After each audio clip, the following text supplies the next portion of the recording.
হৰি নাম লবলৈ ভকতে পাবলৈ নাই,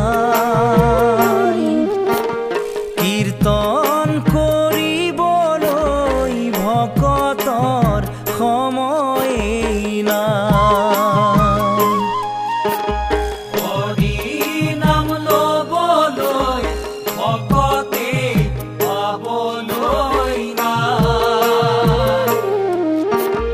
কীৰ্তন কৰিবলৈ ভকতৰ সময়েই নাই। ভকত বৎসল